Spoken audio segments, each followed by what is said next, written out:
All right. This would be chapter 5. Now I will sing to my beloved a song of my beloved regarding my vineyard. There was a vineyard for my beloved, a place in power and riches. He placed a wall around it and fortified it. He planted it with the choicest vine. He built a tower in the midst and also made a winepress in it. So I waited it for it to bring forth grapes, but it produced thorn plants. And now, man of Judah and inhabitants of Jerusalem, judge between me and my vineyard. What shall I yet do for my vineyard that I have not done for it? For I waited for it to bring forth grapes, but it produced thorn plants. But now I will tell you what I shall do to my vineyard. I shall remove its wall, and it shall be for booty. I shall break down its wall, and it shall be trampled underfoot. I will forsake my vineyard, it shall not be pruned or cultivated, but thorns shall sprout forth in a barren land. I will also command the clouds not to rain on it, for the vineyard of the Lord of hosts is the house of Israel, and the man of Judah is his beloved plant. I waited for it to bring forth judgment, but it brought forth lawlessness, and not righteousness, but a cry. Woe to those who join house to house, who add field to field to take something from their neighbor. Surely you will not dwell alone in the land. For these things reached the ears of the Lord of hosts. For though many large and beautiful houses should be built, they shall be desolate. For there shall be no one to live in them. For where 10 yoke of oxen shall work, the land shall yield one jar. And whoever sows 6 homers shall receive 3 measures. Woe to those who rise early in the morning to foul intoxicating drink, to those who continue until night, for wine shall inflame them. For they drink wine with the harp, the strings, the tambourine, and the flute, but they do not look to the deeds of the Lord. One more time. But they do not look at the deeds of the Lord, nor consider the works of his hands. Therefore, my people became captives because they did not know the Lord, and a multitude died through hunger and thirst for water.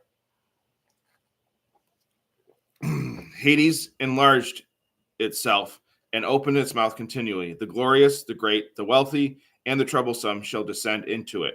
A man shall be humiliated, and a man shall be dishonored. But the eyes of the lofty shall be humbled, but the Lord of hosts shall be exalted in judgment, and the holy God shall be glorified in righteousness. Those who plundered shall be fed as bulls. The lambs shall eat on the waste places of those taken away. Woe to those who draw sins to themselves, as with a long rope, and lawlessness as with the strap of a cow's yoke, who say, let him speedily hasten what he will do, what we may see it. Or let him speedily hasten what he will do, that we may see it. And let the counsel of the Holy One of Israel come, that we may know it. Woe to those who call evil and good evil. Or woe to those who call evil good and good evil, who put darkness for light and light for darkness, who put bitter for sweet and sweet for bitter. Woe to those who are intelligent in their own eyes and expert in their own sight. Woe to your strong ones who drink wine, and the mighty ones who mix intoxicating drink, who justify the ungodly for a bride, and take away justice from the righteous man. Therefore, in the manner that stubble shall be burned by coals of fire and consumed by a violent flame, their root shall be like chaff, and their flower shall go up like dust. For they did not, their root shall be like chaff, and their flowers shall go up like dust. For they did not will to do the law of the Lord of hosts, but despised the word of the Holy One of Israel. Thus, the wrath of the Lord of hosts is furious against his people. he laid his hands on them and struck them. The mountains were provoked, and their carcasses were as refuse in the midst of the road. For all this, his anger was not turned away, but his hand is still uplifted. Consequently, he shall take up a banner to the nations from afar, and will whistle to them from the ends of the earth. Behold, they are coming swiftly and with speed. They shall not hunger or be weary. Neither shall they slumber nor sleep, nor shall they loose the belts from their loins. Neither shall their sandal straps be broken. Their arrows are sharp, and their bows are bent. The hooves of their horses seem like flint, and their chariot wheels like a sudden blast of wind. They rush like lions. They stand like a young lion that seizes his prey and roars like a wild animal, then carries it away, and there shall be no one to deliver them. In that day they will bellow against them like the sound of a roaring sea. They will look at the land and behold harsh darkness in their despair. 6. In the year King Uzziah died, the Lord sitting on a throne, high and lifted up. The house was full of his glory. Around him stood seraphim. Each one had 6 wings. With 2 he covered his face, and with 2 he covered his feet, and with 2 he flew. And one cried to another, said, Holy, holy, holy is the Lord of hosts. The whole earth is full of his glory. The lintel was lifted up by the voice of those who cried out, and the house was filled with smoke. So I said, Woe is me, because I am pierced to the heart, for being a man and having unclean lips. I dwell in the midst of a people with unclean lips. For I saw the King, the Lord of hosts, with my eyes. Then one of the seraphim was sent to me. He had a live coal in his hand, which he took with tongs from the altar.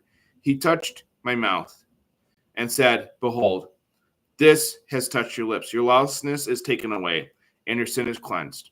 I also heard the voice of the Lord saying, Whom shall I send? And who will go to this people? Then I said, Behold, here am I. Send me. So he said, Go and tell this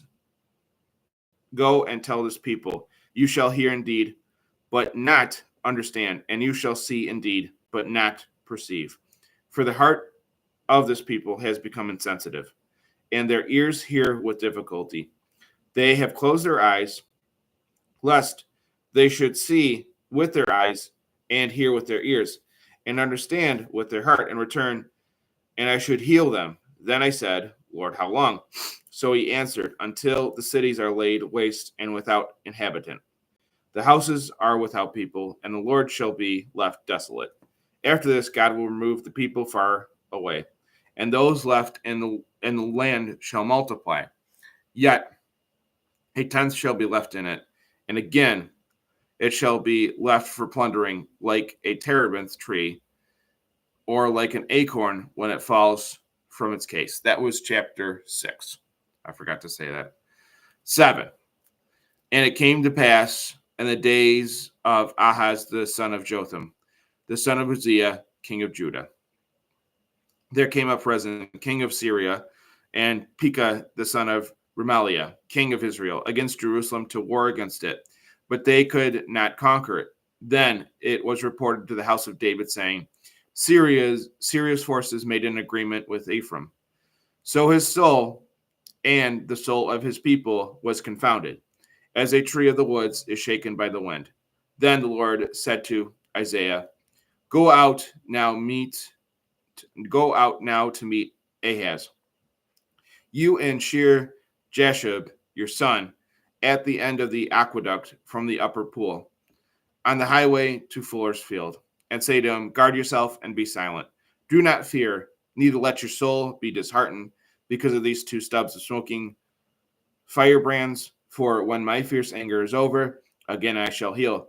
The son of Syria and the son of Remaliah have plotted evil against you, saying, let us go up against Judah and talk with them, and let us turn them to our side, and let us make the son of Tabal king of it. Thus says the Lord of hosts, this counsel shall not continue, nor shall it come to pass. But the head of Syria is Damascus. Nevertheless, in 65 years, the kingdom of Ephraim will cease being a people. Also, the head of Ephraim is Samaria. And the head of Samaria is Ramaliah's son. And if you do not believe this, neither will you understand. Moreover, the Lord added this to Ahaz, saying, ask a sign for yourself from the Lord your God. Ask it either in the depth or in the height above. But Ahaz said, I will not ask, nor will I tempt the Lord. Then Isaiah said, hear now, O house of David, is it a small thing for you to weary men, but will you weary the Lord also? Therefore, the Lord himself will give you a sign. Behold, the virgin shall conceive and bear a son, and you shall call his name Emmanuel.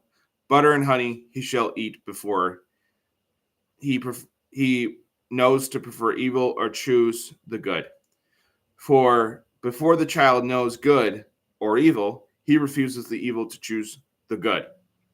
And the land you fear because of the presence of the two kings will be abandoned.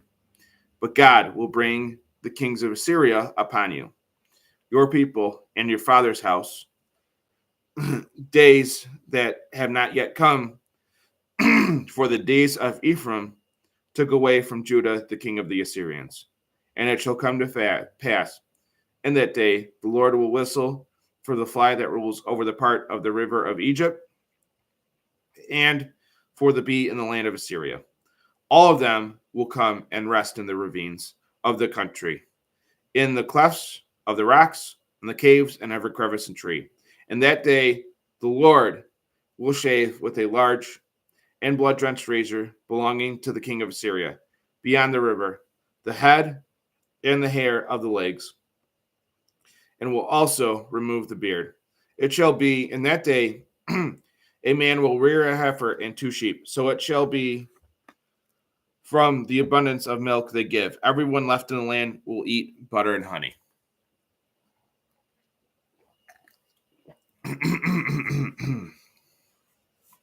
It shall happen in that day, wherever there could be 1,000 vines with 1,000 shekels of silver, it will be a barren land with thorn plants. Men will enter there with bows and arrows, for all the land will be barren and with thorn plants. Every mountain shall certainly be plowed, and there shall be no fear, no fear there from barren land and thorn plants, for it will be a pasture for sheep and a place for oxen to roam. Notes from the previous page, 5:8 through 25. The prophet Isaiah describes their sins: greed, love of pleasure, indifference to God, intentional evil acts, mocking God, perversion of truth, vanity and conceit, dishonesty, and finally rejecting God's law and despising his word. 5:26 through 30. These verses describe the historical consequences of the sins laid out in verses 8 through 23. 6:1. The year King Uzziah died, certain biblical scholars date this event at 734 BC. The fathers teach that the sins of the king caused prophecy to cease for a time. See 2 Chronicles 16 and 18. 6:1 through 6. Isaiah's vision has strongly influenced the development of Orthodox Christian worship. For the church, like heaven has an altar, a throne, smoke from the incense, and believers singing, Holy, Holy, Holy, the thrice holy hymn. 6:6 and 7. A live coal touching the mouth, Isaiah experiences a symbol of the Eucharist, which is taken from the altar to be served to the faithful. In fact, after an Orthodox priest receives communion, he quietly quotes the Seraphim's proclamation. 6:9 through 13. People sin by choice, not by nature, volitionally stopping their ears and closing their eyes. 7:3 and 4. The Hebrew phrase Shir Jashub means A remnant shall return. Thus, Isaiah's son is a symbolic confirmation to King Ahaz of the Lord's promise to heal and save a remnant. The firebrands are an expression of contempt for the kings of Israel and Syria, but they will do no permanent damage. 6:1 through 12 dispatches is read on Thursdays of the second week of Great Lent and on February 2nd, the feast of the presentation of the Lord in the temple.